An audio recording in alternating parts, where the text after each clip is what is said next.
La baronne Catherine a déchiré le testament en 1000 morceaux avant de jeter une simple pièce de cuivre au visage de Bastien. Elle pensait avoir effacé toute trace de son crime en réduisant ce papier en cendres, mais son arrogance venait de lui faire commettre l'erreur fatale. Ce qu'elle ignorait, c'est que cette petite pièce de monnaie qu'elle lui lançait par pur mépris portait en elle la preuve physique qui allait causer sa perte. Dans ce domaine de la Chesnay, près de Bordeaux, le silence s'achetait d'ordinaire avec de l'or, mais cette fois, c'est le cuivre qui allait faire parler les morts. Nous sommes en 1788. L'air est lourd, chargé de l'odeur du sel de l'Atlantique et du mou de raisin qui fermente dans les cuves de pierre. Le baron de la Chesnay vient de rendre l'âme dans sa chambre d'apparat, les yeux fixés sur les poutres sombres du plafond. Officiellement, le cœur a lâché. Officieusement, Bastien a vu la baronne verser un liquide incolore dans le dernier verre de rouge du vieil homme. Bastien n'est qu'un serviteur, un homme dont la liberté appartient à d'autres, mais ses yeux voient tout. Il connaît chaque recoin de cette demeure, chaque grincement de parquet et surtout, il sait lire les registres comptables que le baron lui laissait consulter en secret. Le baron aimait Bastien. Pas comme on aime un esclave ou un domestique, mais comme un homme qui reconnaît l'intelligence là où elle se cache. Il lui avait promis sa liberté. Un acte d'affranchissement, dûment signé devant notaire, dormait dans un coffret de bois de rose. C'était le prix de années de loyauté, de nuits passées à compter les barriques et à surveiller les récoltes. Mais le baron est mort trop vite. Et la baronne Catherine, les mains encore tremblantes d'une rage contenue, a récupéré les clés avant même que le corps ne soit froid. Regardez bien ce qui va suivre. Certains appellent ça l'ordre naturel des choses, mais c'est une cruauté qui porte un nom et un titre, et elle ne laisse jamais de place au hasard.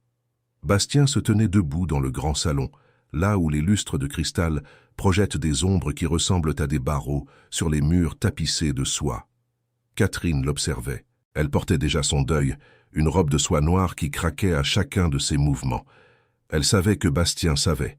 Elle lisait dans son regard calme une menace qu'elle ne pouvait tolérer. Pour elle, Bastien n'était qu'un meuble, une propriété, mais un meuble qui avait trop de mémoire. Ses dettes de jeu s'accumulaient à Paris. Les créanciers frappaient déjà à la porte du domaine, et elle avait besoin que l'héritage lui revienne en totalité, sans les legs encombrants que son mari avait prévus pour la domesticité. Elle a sorti le parchemin du coffret. Le papier était épais, marqué du sceau de cire rouge de la famille. Bastien a reconnu l'écriture penchée du baron. Son nom y était inscrit en toutes lettres. C'était sa vie, son futur, sa chance de marcher dans les rues de Bordeaux sans baisser la tête. Catherine a souri, un sourire froid qui n'atteignait pas ses yeux. Sans dire un mot, elle a saisi le document à deux mains et l'a déchiré. Le bruit du parchemin qui cède a sonné comme un coup de feu dans le silence du salon. Elle a recommencé, encore et encore, jusqu'à ce qu'il ne reste qu'un tas de débris blancs sur le tapis d'Orient. Bastien n'a pas bougé. Il n'a pas crié. Il a senti un froid glacial envahir sa poitrine, une sensation de vide total. La baronne s'est approchée de lui, si près qu'il pouvait sentir l'odeur de la lavande et de la poudre de riz qui masquait l'odeur de la maladie dans la maison. Elle a fouillé dans sa petite bourse en satin et en a sorti une pièce de cuivre, un sou noirci par le temps, usé sur les bords. C'était une pièce de peu de valeur, une aumône pour un mendiant.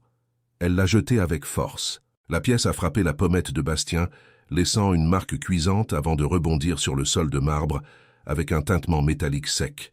« Voilà ton salaire, Bastien », a-t-elle craché. « Voilà ta liberté. Tu n'es rien, et tu n'auras rien.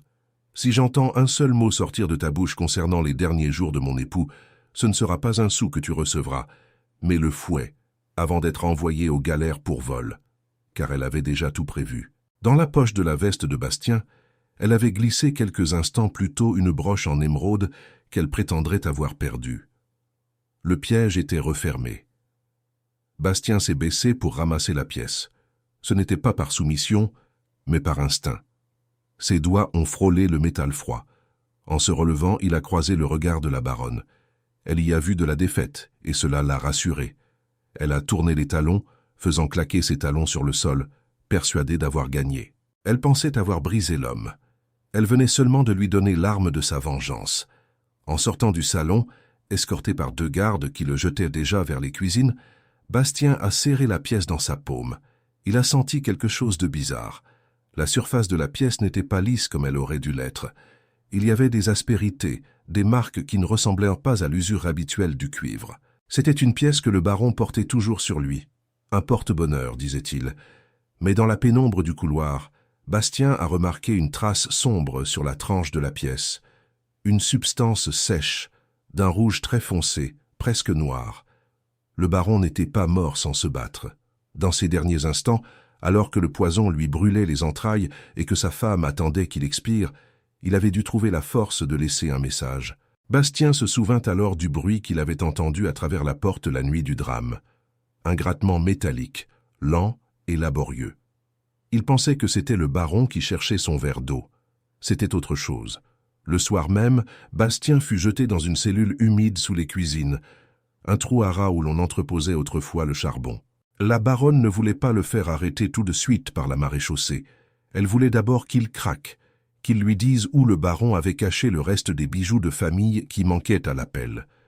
Car Catherine était insatiable. Elle avait le domaine, elle avait les terres, mais les coffres étaient moins remplis qu'elle ne l'espérait. Elle était persuadée que Bastien savait où se trouvait la cachette secrète du baron, celle dont tout le monde parlait, mais que personne n'avait jamais vue. Seul dans le noir, avec pour seule compagnie le goutte à goutte de l'eau sur les pierres, Bastien a porté la pièce à ses lèvres pour la nettoyer de la poussière.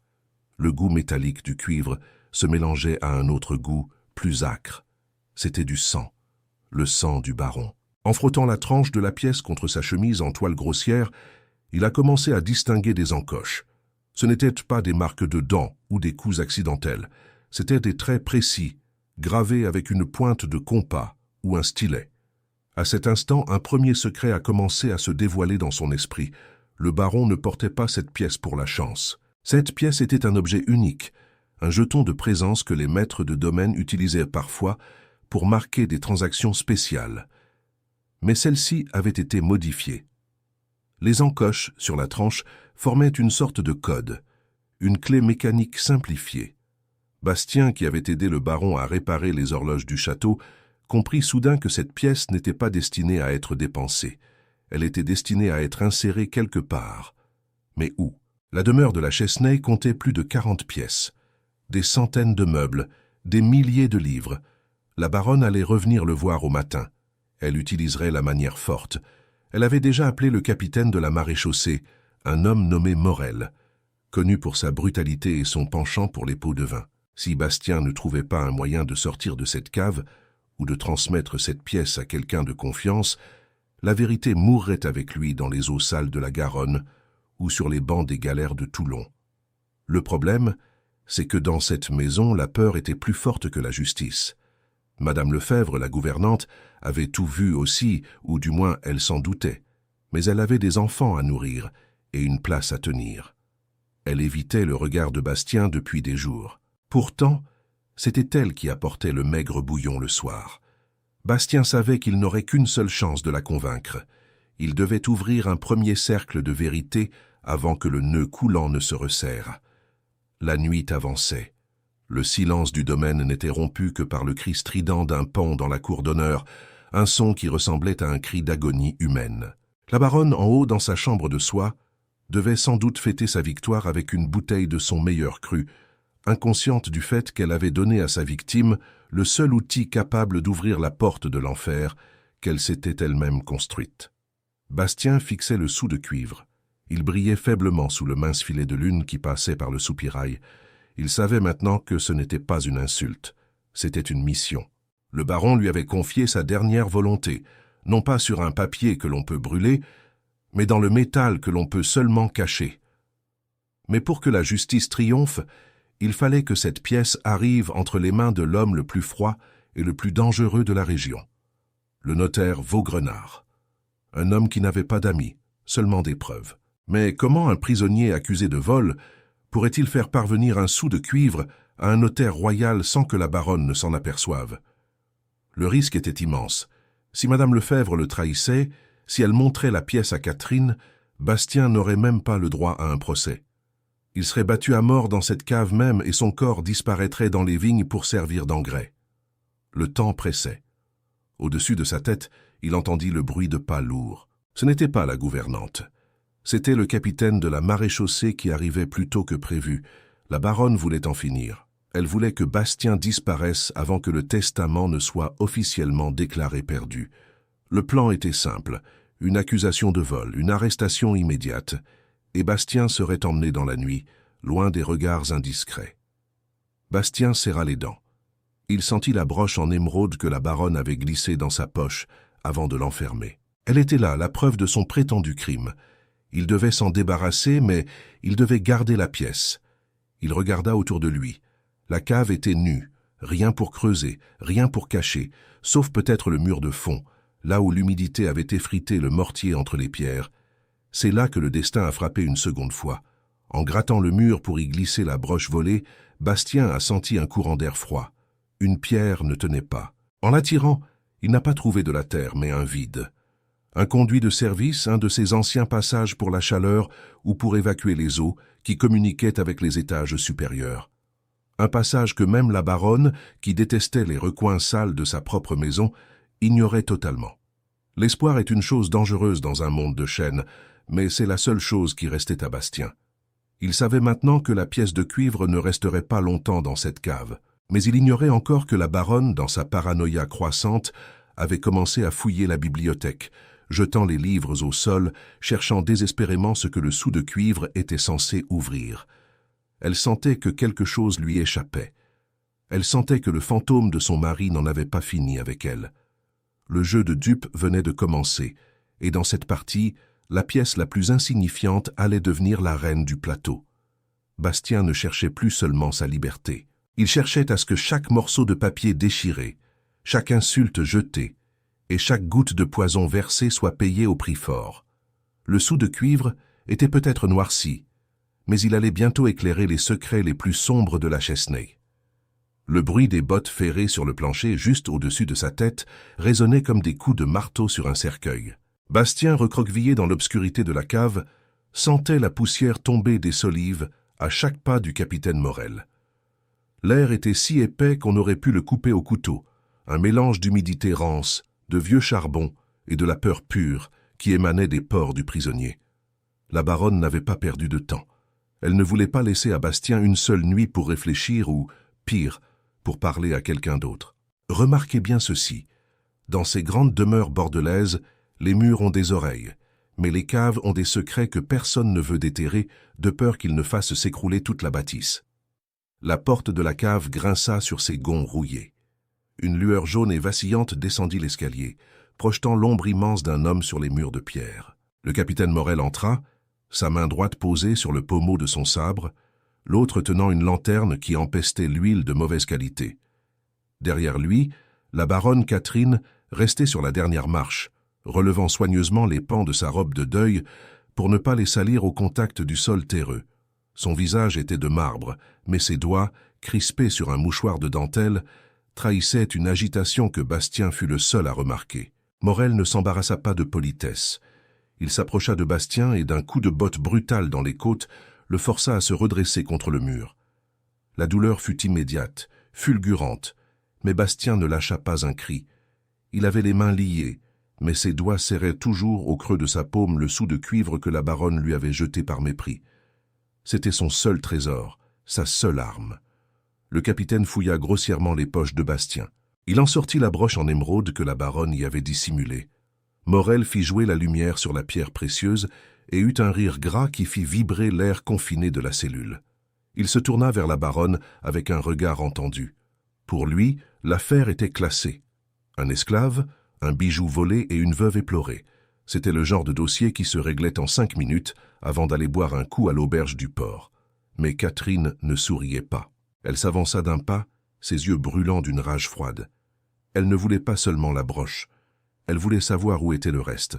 Elle était persuadée que son défunt mari, sentant sa fin proche, avait confié à Bastien l'emplacement de ses titres de propriété les plus précieux et d'une cassette d'or qu'elle ne parvenait pas à localiser. Elle avait fouillé le bureau, retourné les matelas, éventré les fauteuils, mais rien. Le baron de la Chesney était un homme prévoyant et il connaissait trop bien les penchants de sa femme pour le jeu et la dépense. Elle s'approcha si près de Bastien qu'il put voir les petites veines rouges dans ses yeux. Elle ne voyait pas un homme, Elle voyait un coffre-fort qu'il fallait forcer. Elle lui demanda d'une voix basse et sifflante où le baron avait caché le registre noir. Bastien garda le silence. Il savait que s'il parlait, il mourrait. S'il ne parlait pas, il souffrirait, mais il resterait en vie tant qu'elle aurait besoin de lui. Le capitaine Morel, voyant que le prisonnier ne répondait pas, lui asséna un revers de main qui lui ouvrit la lèvre. Le sang coula, chaud et salé, mais Bastien ne flancha pas. Dans sa bouche, il sentait le goût du fer, le même goût que celui de la pièce de cuivre qu'il avait réussi à glisser sous sa langue au moment où Morel l'avait frappé. C'était un geste désespéré, mais vital. Si Morel trouvait ce sou, tout était fini. La baronne finirait par comprendre que ce n'était pas une simple pièce. Pendant que Morel continuait son interrogatoire à coups de poing, Catherine remonta à l'étage, agacée par l'odeur de la cave. Elle se rendit dans la bibliothèque. C'était une pièce immense, remplie de milliers d'ouvrages reliés en cuir qui semblaient l'observer avec reproche. Elle savait que le secret était là, quelque part. Le baron passait ses journées ici, à écrire dans son journal, à consulter ses comptes. Elle se souvenait de la manière dont il caressait parfois le bois sculpté d'un vieux secrétaire en acajou, un meuble massif qui semblait indestructible. Elle tenta d'ouvrir les tiroirs un à un, mais ils étaient tous vides ou ne contenaient que de la paperasse sans importance. Elle commença à perdre patience. La pression des créanciers devenait insupportable. Un messager était arrivé le matin même de Paris avec une mise en demeure. Si elle ne remboursait pas une partie de ses dettes avant la fin de la semaine, le domaine de la Chesnée serait mis sous séquestre. Elle avait empoisonné son mari pour sauver sa peau, et voilà qu'un simple serviteur se dressait entre elle et sa fortune.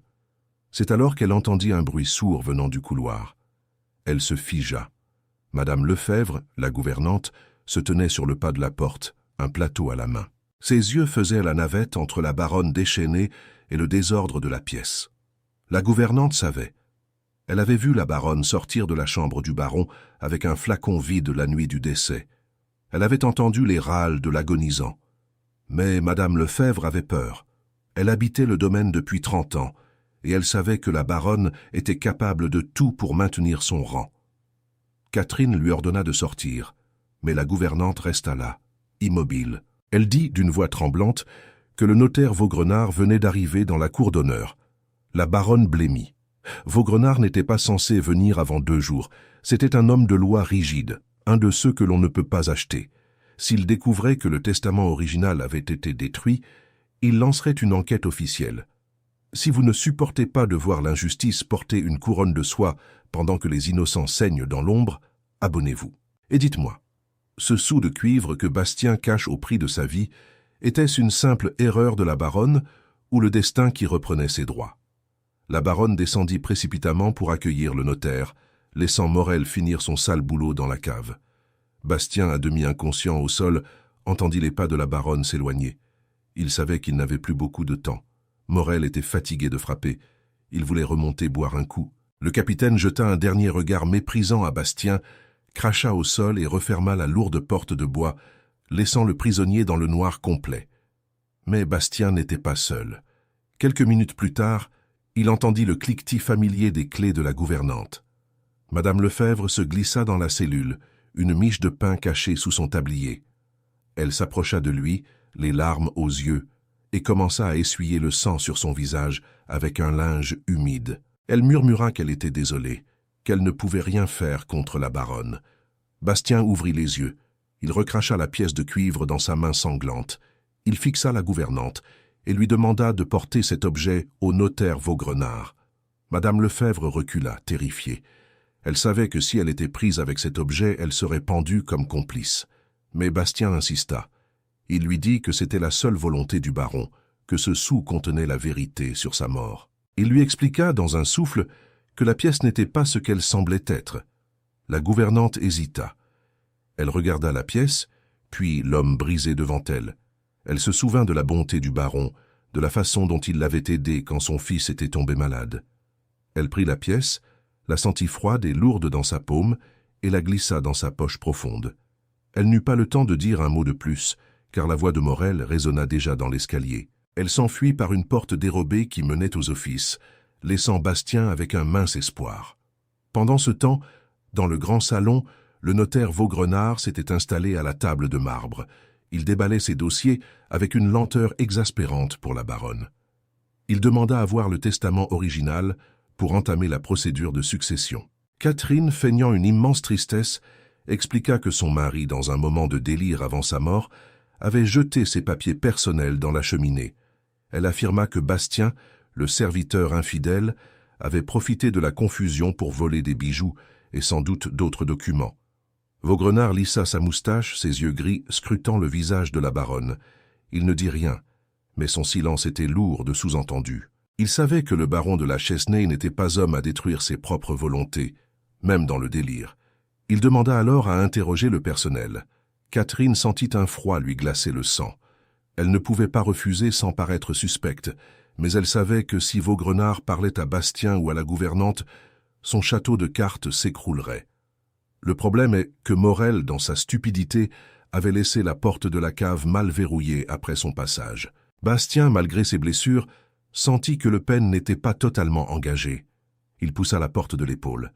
Elle s'ouvrit de quelques centimètres. Il se glissa dehors, rampant dans l'obscurité des couloirs de service. Il connaissait le domaine mieux que quiconque.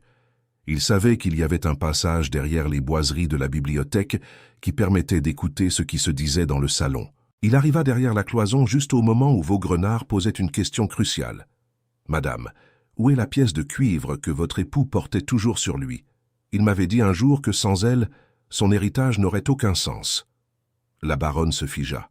Elle se souvint alors du geste de mépris qu'elle avait eu envers Bastien.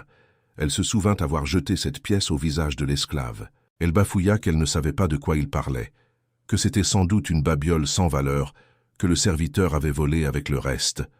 À cet instant précis, un cri retentit depuis les cuisines. Madame Lefebvre venait d'être interceptée par Morel alors qu'elle tentait de s'approcher du notaire.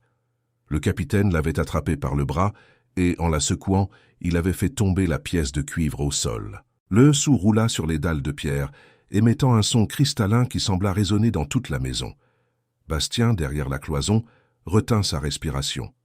Tout reposait maintenant sur ce petit morceau de métal noirci. Si Morel ramassait la pièce et la rendait à la baronne, c'était la fin. Mais le destin a parfois un sens de l'humour cruel. La pièce roula jusque sous une lourde armoire en chêne, hors de portée de la main du capitaine. Morel, jurant contre la maladresse de la gouvernante, ordonna à 2 gardes d'emmener Madame Lefebvre dans la cour pour l'interroger plus fermement.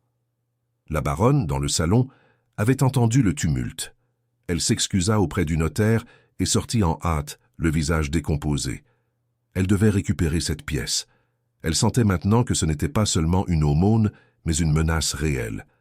Elle arriva dans la cuisine au moment où Morel s'apprêtait à frapper la gouvernante. Elle lui hurla de s'arrêter et lui demanda ce qui se passait. Morel expliqua que la vieille femme cachait quelque chose. Catherine regarda sous l'armoire, mais elle ne vit rien. Elle se tourna vers la gouvernante, la saisit par les cheveux et lui demanda où était la pièce.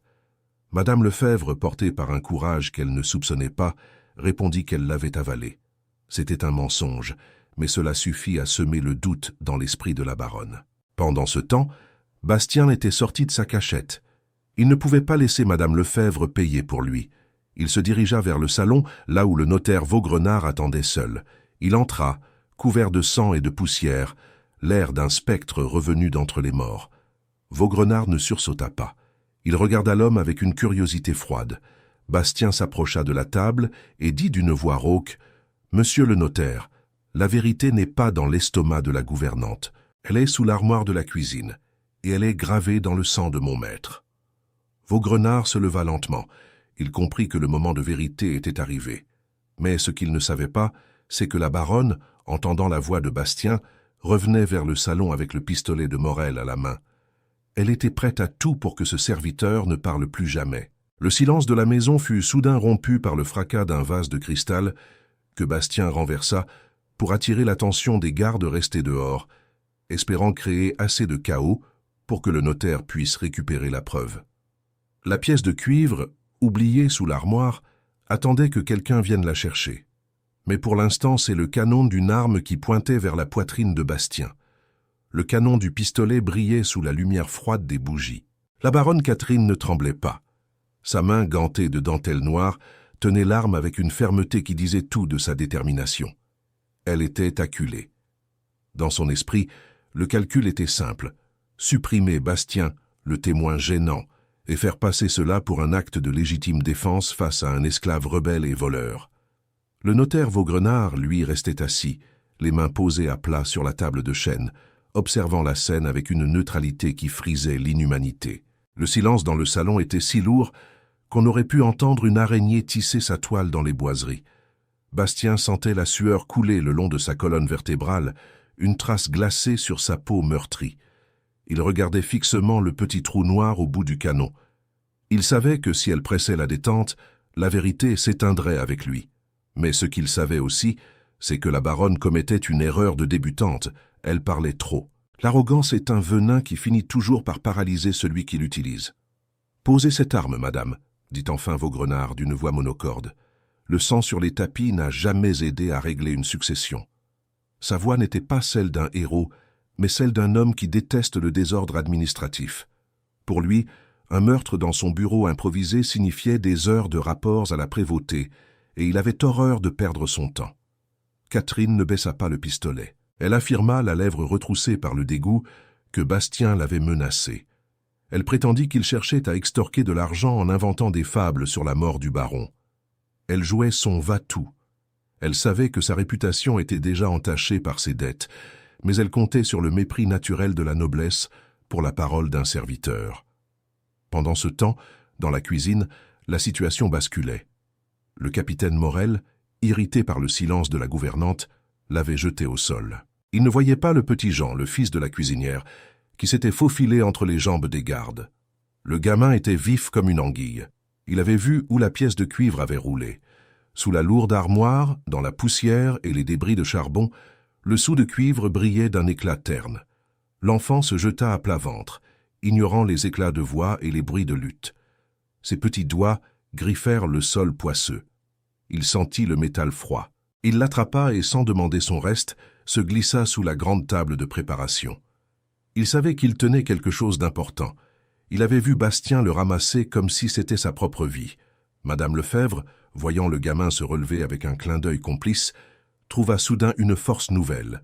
Elle se mit à hurler, simulant une crise de nerfs, pour attirer l'attention de Morel et de ses hommes, donnant ainsi au petit Jean le temps de s'échapper par le garde-manger. Reparaissez bien sur cette scène.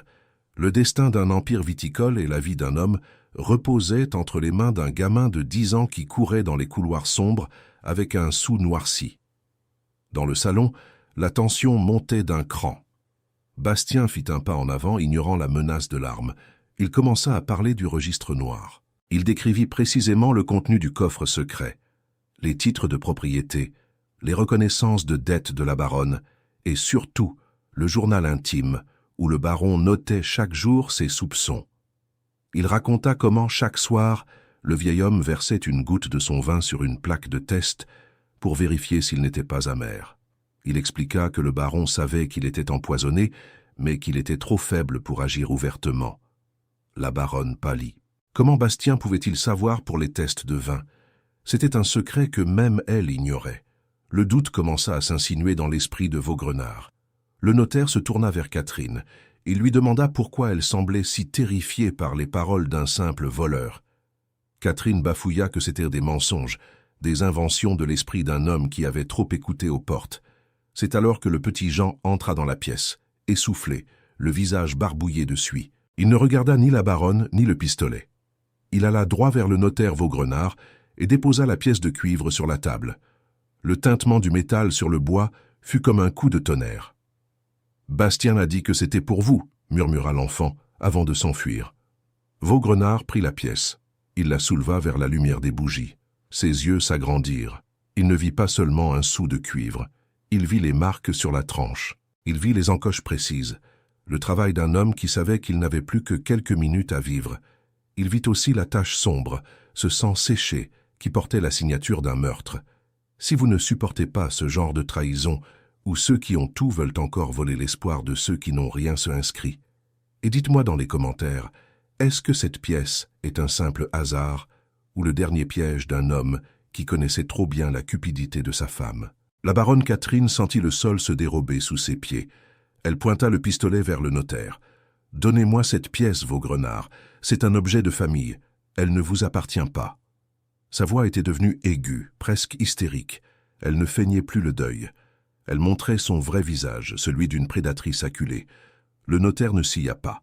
Il savait que Catherine n'oserait pas tirer sur un officier ministériel. Cela signerait son arrêt de mort immédiat, sans procès, sans appel. Il ignora l'arme et se leva. Il se dirigea vers le grand secrétaire en acajou, celui-là même que la baronne avait tenté de forcer sans succès. Bastien observait la scène. Il comprit que le moment était venu. Il dit à haute voix « Regardez la moulure en bas à droite, monsieur le notaire. Il y a une fente dissimulée dans le bois sculpté. » Vaugrenard suivit les instructions. Il trouva la fente. Elle était minuscule, presque invisible à l'œil nu. Il inséra la pièce de cuivre. Elle entra parfaitement. Les encoches sur la tranche de la pièce correspondirent exactement au cran interne du mécanisme. Un déclic sec retentit. Un panneau latéral du secrétaire glissa, révélant un compartiment secret doublé de velours rouge. À l'intérieur, il n'y avait pas d'or. Il n'y avait pas de bijoux. Il y avait un petit flacon de verre bleu et un cahier relié de cuir noir. La baronne hurla et se jeta vers le meuble. Mais Bastien, malgré ses liens, se mit en travers de son chemin. Elle le frappa au visage avec la crosse de son pistolet, l'envoyant rouler au sol. Mais il était trop tard. Vaugrenard avait déjà saisi le flacon et le cahier. Il ouvrit le cahier à la dernière page. L'écriture du baron était devenue erratique, hachée par la souffrance. On y lisait clairement. « Ma femme me tue à petit feu avec l'arsenic qu'elle cache dans son nécessaire de toilette. Ce sou est la clé de ma vérité. Que Bastien soit libre et que justice soit faite. » Morel entra dans le salon à ce moment-là, attiré par les cris. Il vit la baronne avec le pistolet, Bastien au sol ensanglanté, et le notaire tenant les preuves du crime. Le capitaine n'était pas un homme moral, mais il savait reconnaître quand le vent tournait. Il vit le flacon bleu, le même type de flacon qu'on trouvait chez les apothicaires pour conserver les poisons les plus violents. Vaugrenard regarda Morel. « Capitaine, votre devoir est clair. Cette femme a assassiné son époux et a tenté de fabriquer des preuves contre ce serviteur. » Mais Catherine n'avait pas dit son dernier mot. Elle se tourna vers Morel et lui proposa un pacte. Elle lui promit la moitié de la fortune de la Chesnay s'il faisait disparaître le notaire et Bastien. Elle lui rappela ses propres dettes, ses propres zones d'ombre. Morel hésita. On voyait l'avidité lutter avec la peur dans son regard bovin. Il regarda son sabre, puis le notaire désarmé. Le problème est que Morel n'était pas le seul garde dans la maison. Les autres serviteurs, encouragés par l'acte du petit Jean et le courage de Madame Lefebvre, commençaient à se rassembler devant la porte du salon. Ils n'étaient armés que de fourches et de couteaux de cuisine, mais ils étaient nombreux.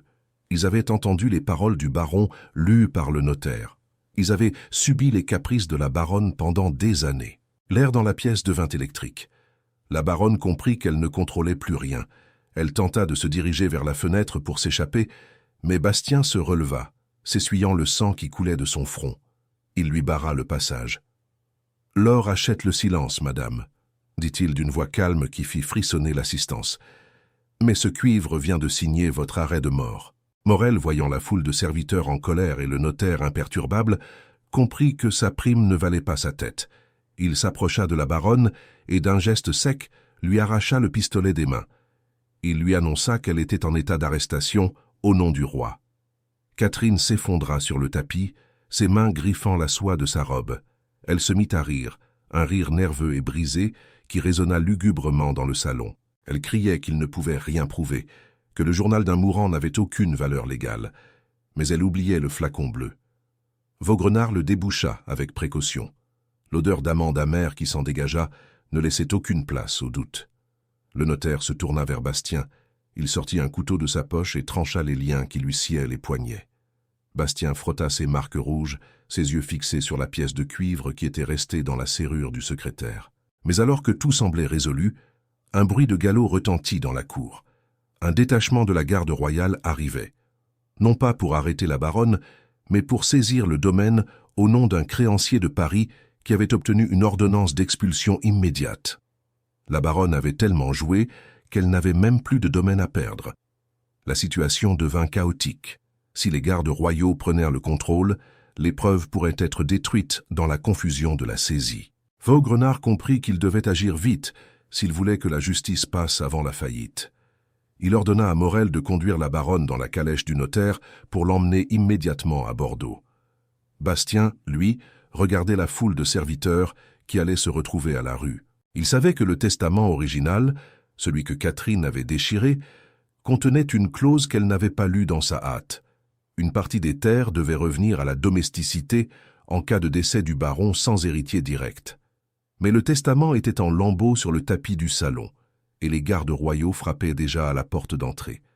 Bastien ramassa un morceau de papier déchiré. C'était juste un coin de parchemin avec le sceau royal.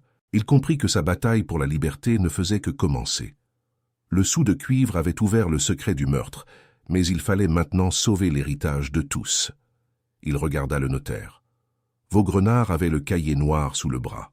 Il fit un signe de tête à Bastien. Dans ce regard, il y avait pour la première fois un respect d'homme à homme.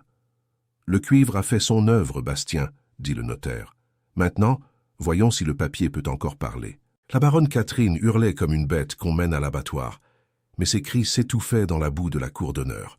Le ciel de Bordeaux, d'un gris de plomb, semblait peser de tout son poids sur les épaules de cette femme qui, quelques heures plus tôt, régnait encore en souveraine absolue sur le domaine de la Chesnaye. Le capitaine Morel, n'ayant plus aucun profit à tirer de sa protection, la maintenait fermement par les poignets, tandis que les gardes royaux, arrivés pour saisir les biens, restaient interdits devant le spectacle de cet aristocrate déchu. Reparaissez bien sur cette image, une femme couverte de soie et de dentelle, traînée dans la fange par ceux-là même qu'elle payait pour terroriser ses serviteurs. C'est l'image même de la chute, le moment précis où l'arrogance rencontre la lame froide de la réalité. Le notaire Vaugrenard s'avança sur le perron, le cahier noir du baron serré contre sa poitrine, comme un bouclier sacré. Il leva la main pour obtenir le silence. Les gardes royaux, dont le chef s'apprêtait à apposer les scellés sur la grande porte, s'arrêtèrent. Vaugrenard, d'une voix qui ne tremblait pas, déclara que la saisie ne pouvait avoir lieu. Il expliqua, preuves à l'appui, que la baronne n'avait jamais été la propriétaire légitime des terres après la mort de son époux, car elle en était la meurtrière. Selon la loi du royaume, on ne peut hériter de celui que l'on a assassiné. Le capitaine de la garde royale, un homme aux traits durcis par les campagnes militaires, descendit de cheval. Il prit le journal intime du baron que Vaugrenard lui tendait. Il lut les dernières lignes, celles écrites avec le sang et la sueur d'un homme qui se savait condamné. Il regarda ensuite le flacon de verre bleu, le venin encore présent sur le bouchon. Le silence qui suivit fut plus lourd que le tonnerre. La baronne tenta une dernière fois de se redresser, de retrouver cette morgue qui lui servait d'armure. Elle cracha au visage de Morel, le traitant de traître et de lâche, mais Morel se contenta d'essuyer sa joue, un sourire siffleur aux lèvres. Pendant ce temps, dans le grand salon, Bastien s'était agenouillé sur le tapis. Ses doigts tremblaient légèrement alors qu'il ramassait, un à un, les fragments du testament que Catherine avait déchirés. Chaque morceau de papier était une pièce de sa propre identité, une promesse de liberté que l'on avait tenté d'effacer. Madame Lefebvre s'approcha de lui et l'aima à rassembler les débris. Ils ne disaient rien, mais leurs regards se croisaient, chargés d'une émotion que les mots ne pourraient jamais traduire. Ils étaient les survivants d'un naufrage dont il venait de renverser le capitaine. Le notaire Vaugrenard revint dans la pièce. Il vit Bastien avec les morceaux de parchemin. Il s'approcha et posa une main sur l'épaule de l'homme qu'il considérait, il y a peu, comme un simple accessoire du domaine. Il lui dit que le journal du baron contenait une clause de codicille qui confirmait l'affranchissement, même sans le testament original. Le baron avait tout prévu. Il savait que sa femme tenterait de détruire les papiers officiels. Alors il avait doublé sa volonté dans ce compartiment secret que seul le sou de cuivre pouvait ouvrir. Mais le prix à payer pour cette vérité était lourd. Le domaine de la Chesnaye, criblé de dettes, ne pouvait plus rester tel quel. Vaugrenard annonça que les terres seraient vendues pour rembourser les créanciers de Paris, mais qu'une partie de la vente, conformément aux dernières volontés du baron écrites dans le cahier noir, serait réservée pour constituer un pécule de départ pour chaque serviteur. Bastien, lui, recevait une somme plus importante, de quoi quitter la France et s'installer là où personne ne connaîtrait son passé de chaîne et de mépris. Le transfert de la baronne vers la prison de la Bastille commença sous une pluie fine et pénétrante. Elle fut jetée dans une charrette commune, celle-là même qui servait à transporter le grain ou les bêtes malades. Elle ne portait plus son châle de dentelle. On le lui avait arraché lors d'une bousculade avec les serviteurs qui s'étaient massés sur son passage. On dit que pendant tout le trajet vers Bordeaux, elle ne cessa de fixer ses mains, cherchant désespérément la bague qu'on lui avait confisquée, comme si cet objet pouvait encore lui rendre son pouvoir. Bastien sortit sur le perron une dernière fois. Il tenait dans sa main le sou de cuivre. Il le regarda longuement. Ce petit morceau de métal avait traversé les années, passant de la poche d'un maître juste aux mains d'une meurtrière, pour finir par percer le voile du mensonge. Il n'était plus noirci par le sang. Bastien l'avait poli jusqu'à ce qu'il brille comme de l'or sous le faible soleil qui perçait les nuages. Il se tourna vers Madame Lefebvre qui l'attendait avec son petit sac de toile. Elle lui demanda ce qu'il allait faire de la pièce. Bastien sourit, un sourire triste mais libre. Il ne voulait plus rien garder de cette maison, pas même le symbole de sa victoire. Il s'approcha du vieux puits au centre de la cour, celui dont l'eau servait à irriguer les vignes depuis des générations. D'un geste fluide, il lança le sou de cuivre dans les profondeurs. Le son de la chute fut long, suivi d'un petit ploc étouffé. « La vérité est sortie de l'ombre, » murmura-t-il. « Elle peut maintenant reposer dans l'eau. » La baronne Catherine ne connut jamais la clémence des tribunaux. Son procès fut rapide. Les preuves étaient trop flagrantes, le témoignage du notaire trop solide et l'indignation populaire trop grande. Elle finit ses jours dans une cellule humide, perdant la raison à force de répéter des chiffres et des noms de jeux de cartes. Sa beauté, qu'elle avait soignée comme un trésor, se fana en quelques mois. Elle mourut seule, un hiver de grand froid, sans que personne ne vienne réclamer son corps. On l'enterra dans une fosse commune, sans nom, sans titre, redevenu rien comme elle l'avait prédit pour Bastien. Bastien, quant à lui, quitta le port de Bordeaux quelques semaines plus tard. Il monta sur un navire en partance pour les Amériques, non pas dans les cales comme tant d'autres avant lui, mais sur le pont, en homme libre. Il emportait avec lui une petite sacoche de cuir contenant les actes officiels de sa liberté, et le souvenir d'un baron qui, malgré ses faiblesses, avait su reconnaître l'étincelle d'humanité dans un monde de ténèbres. Reparaissez bien sur cette fin.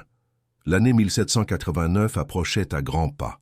Le monde que la baronne croyait éternel allait bientôt s'embraser dans une révolution qui balayerait les titres et les privilèges. Bastien, en partant, avait simplement pris de l'avance sur l'histoire. Il avait compris que la justice ne descend pas toujours du ciel. Elle se cache parfois dans les objets les plus vils, dans les mains de ceux qu'on ne regarde jamais. Le domaine de la Chesnaye fut racheté par un riche marchand de vin qui n'avait cure des fantômes. Il fit abattre le vieux secrétaire en acajou, car il n'arrivait pas à trouver la clé. Il ne sut jamais que le mécanisme était resté ouvert, le secret ayant déjà été livré. Les vignes continuèrent de pousser, nourries par une terre qui avait bu trop de sang et trop de larmes, mais qui donnait désormais un vin que l'on disait plus clair, plus pur. Madame Lefebvre resta dans la région. Elle utilisa sa part de l'héritage pour ouvrir une petite auberge sur la route de Saint-Émilion. On raconte que parfois, les soirs d'orage, elle racontait aux voyageurs l'histoire de la baronne et de l'esclave. Elle leur montrait une petite marque sur la pommette, une cicatrice que Bastien lui avait laissée en l'embrassant sur la joue avant de partir, un rappel permanent que le courage est une monnaie qui ne se dévalue jamais.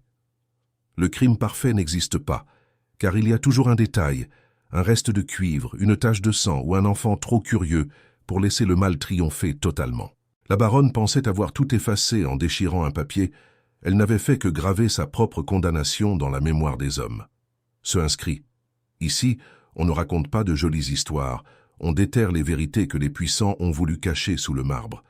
Et dites-moi dans les commentaires, selon vous, est-ce que le baron avait prévu que sa femme jetterait précisément cette pièce à Bastien, ou était-ce le dernier coup de dé d'un homme qui n'avait plus rien à perdre? L'histoire nous apprend que l'arrogance aveugle celui qui croit que le silence s'achète avec du mépris. La baronne Catherine est partie dans l'oubli, tandis que le nom de Bastien, bien que non écrit dans les livres d'histoire officiels, reste gravé dans la terre de Bordeaux comme celui qui a su briser ses chaînes avec un simple sou de cuivre.